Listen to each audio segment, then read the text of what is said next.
refuge in the Buddha, the Dharma, and the Supreme Assembly. By means of beneficial actions such as generosity, may I attain enlightenment in order to benefit beings.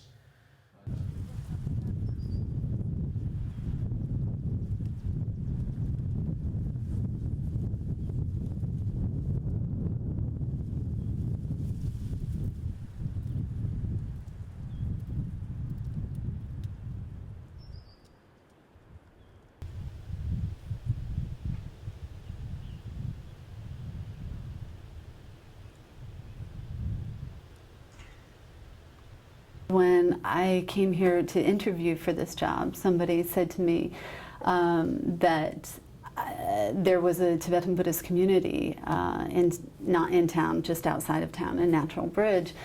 And I thought, really? I've never heard of it. They're mistaken. I do. I think it's pretty diverse, especially for such a small community. The brings in a lot of diversity, and I think the town just attracts different people.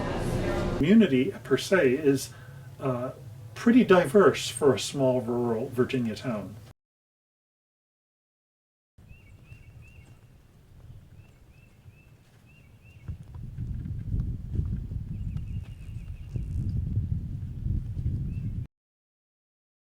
Buddhism is definitely a religion, I mean, without a doubt, throughout Asia and the Western world. For Asian communities in diaspora, and then Westerners, white Westerners and others who have taken on the Buddhist practice, not just for meditation, but for actual cultural, religious identity and ritual and all of that. And so it is very much that, but it is also, in relation to those religious practices, we have something called meditation, right? What the Buddhist tradition and these other South Asian traditions are saying is the first thing you need to do is settle down, right? You have to settle the body and then learn to control the mind, right? To intervene in that process. Basically, meditation, it's a time of leisure you offer to yourself so that your mind has a space to see things settle. Because we are very busy, we are thinking a lot, and then it's not always very clear, because of the speed, of the pace of our life. Often we don't have really this leisure. Leisure is very important. And so we create a space where your body, your breath, and your mind can come together and try to find again this harmony.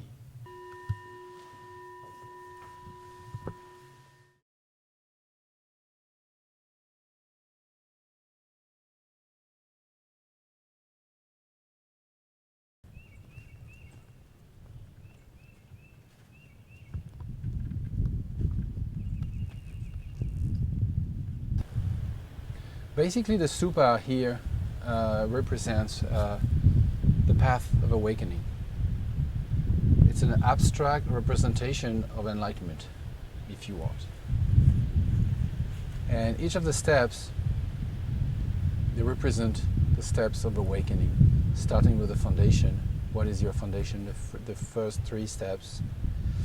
And then after that, when you move up, the qualities you will develop. And then the round part, which is called the vase, or in Tibetan we call this the bumpa, where the Buddha's niche is, where the Buddha is sitting.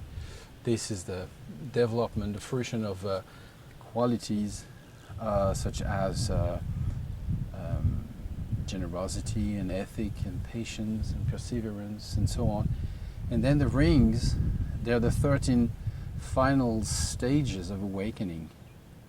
And then they lead you to the top, which is this, what looks like a little basket, which is the culmination of all these qualities. And then the final touch is the sun and the moon.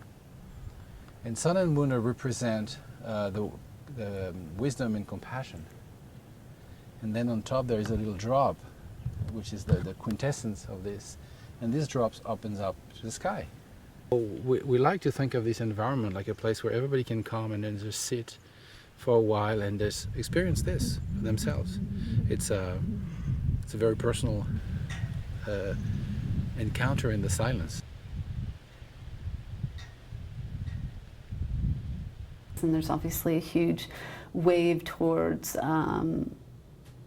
mindfulness, and mindfulness even in the classroom, mindfulness in the professional world. Mindfulness is obviously coming out of a certain meditative practice, right, where you're aware of what you're bringing into a room, so to speak, how you're speaking to somebody, and importantly, how you're reacting to that person. And so that comes out of Buddhist tradition. I do take a certain, I have a personal appreciation for it, and I do sort of poach on their ground a little bit in the sense of sitting in meditation, basic practices like that, which of course many people who don't consider themselves Buddhist do nowadays. I mean, many of the people who go to meditation centers wouldn't necessarily call themselves Buddhist. When I meet people in churches and talk about meditation, I basically tell them, what I can help you to find is the silence that the scripture says are necessary to know God.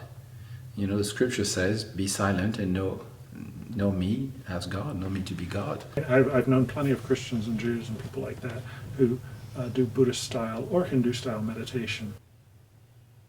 I have more of a maybe hybrid approach, so that I'm not strictly or exclusively Buddhist, but I'm also involved with the Presbyterian church in town. But I do maintain a meditative practice and that sort of thing. And Buddhism in some ways allows you to do that, depending upon what sect or strain of Buddhism you're involved with. So it's a kind of hybrid approach, I would say. Not all of them are Buddhist. I don't even ask the question. It's not that I'm not interested, but I mean, that's their choice. If one day they come to me and say, like, what is it to become a Buddhist? How do we, what is the commitment? What is the stepping stone? Then we can talk about it. But otherwise, all people are welcome to come here and sit. I think they mesh to a certain extent. I think it's not really a place that I know as being like open to the community and that community members freely go, although I'm sure it might be. It's just not very active in the community. Rockbridge County is Rockbridge County. It's just the way and these are particularly maybe a lot of the local people, but of course there are many local people going to the Buddhist Center. Some, when I say many, some. I think it's always going to, at this point it's still a bit of a novelty, right? It's still a bit of, the people who are going to be drawn to it are people who are already open to the idea of things that are not traditional to their own corner of the world, right? Some people in the community, I think, have no idea that there's a Buddhist presence in Rockbridge.